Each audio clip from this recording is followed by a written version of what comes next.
Bismillahirrahmanirrahim. Assalamualaikum warahmatullahi wabarakatuh. Perkenalkan, saya Istiqatul Aini dari jurusan Tadris Matematika, Fakultas Ilmu Tarbiyah dan Keguruan, Institut Agama Islam Negeri Syekh Nurjati, Cirebon. Saya akan mempresentasikan proposal penelitian yang telah saya buat tentang pengaruh pembangunan pendidikan terhadap kenyamanan belajar siswa. Baiklah, kita mulai dari latar belakang mengenai pendidikan.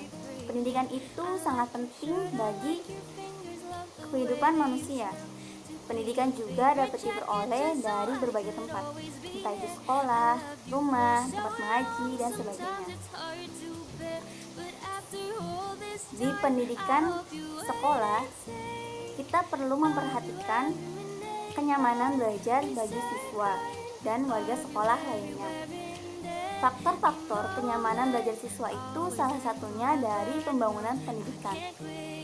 Pembangunan pendidikan sendiri memiliki tujuan yang telah diungkapkan oleh Rencana Strategis Departemen Pendidikan Nasional tahun 2005 sampai 2009 yang menyebutkan bahwa pembangunan pendidikan ini untuk segala jenis dan jenjang pendidikan.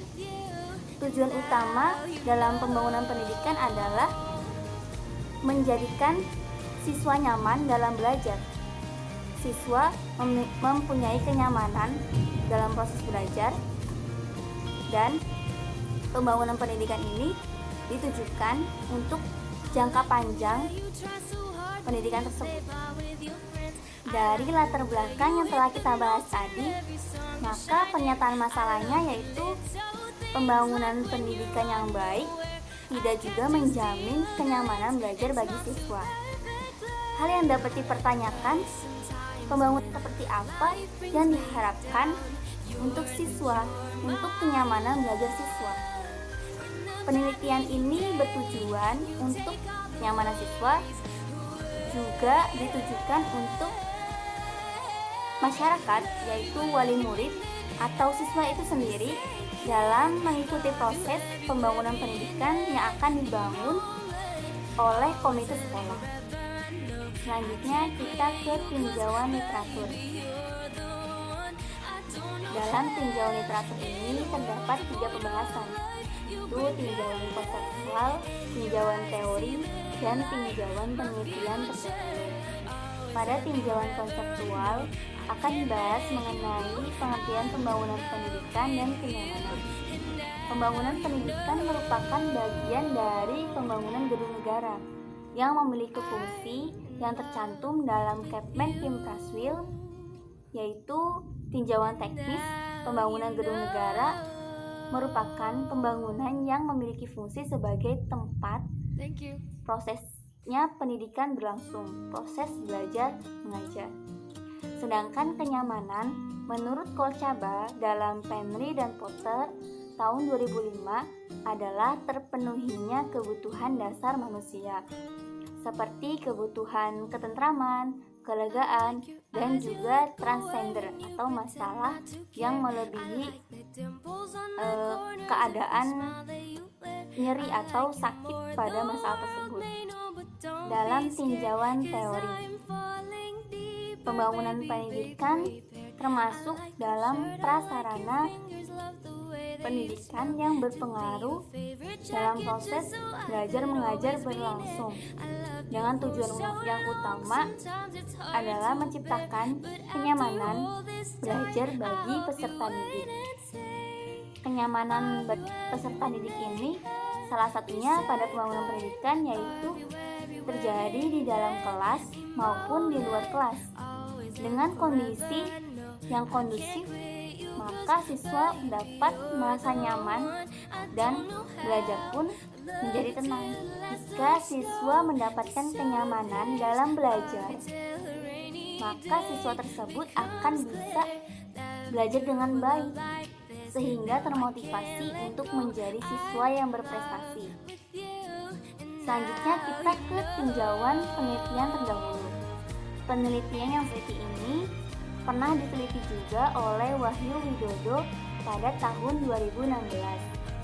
Penelitian ini yang menghasilkan mengenai kenyamanan belajar siswa dari suhu atau cahaya dalam ruangan, dan juga disediakan alternatif musik untuk menciptakan suasana yang rileks, santai untuk belajar.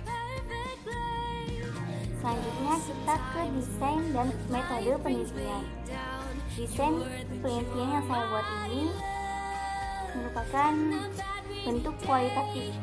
Karena itu saya menggunakan desain penelitian kualitatif yang menuju ke studi kasus. Metode penelitian yang saya buat ini menggunakan wawancara dan merujuk ke historial research atau pendekatan sejarah yang pernah terjadi di masa lampau. Teknik pengumpulan data ini menggunakan wawancara sesuai dengan metode penelitiannya. Karena menggunakan teknik wawancara, maka instrumen yang dibutuhkan yaitu seperti handphone untuk merekam dan laptop atau juga bisa musik untuk merilekskan atau membuat santai pewawancara dan juga pendekatan melalui face to face. Penelitian ini menggunakan sumber secara sekunder yaitu pengumpulan data yang telah disediakan, juga terdapat pengalaman pribadi semasa sekolah dulu. Dengan menggunakan metode wawancara, maka populasi yang saya ambil untuk penelitian ini yaitu pada sekolah SMA Negeri 1 Losari untuk kelas 10 dan juga kelas 12. Dari penjelasan penelitian pengaruh pembangunan pendidikan terhadap kenyamanan belajar siswa, penelitian ini saya analisis menggunakan teknis analisis data yaitu statistik inferensi. Nah, sekian dari saya mengenai penelitian tentang pengaruh pembangunan pendidikan terhadap kenyamanan belajar siswa. Terima kasih. Semoga penelitian ini dapat bermanfaat terutama bagi populasi yang tengah saya teliti. Kurang lebihnya saya mohon maaf. Wabillahi taufik wal hidayah. Wassalamualaikum warahmatullahi wabarakatuh.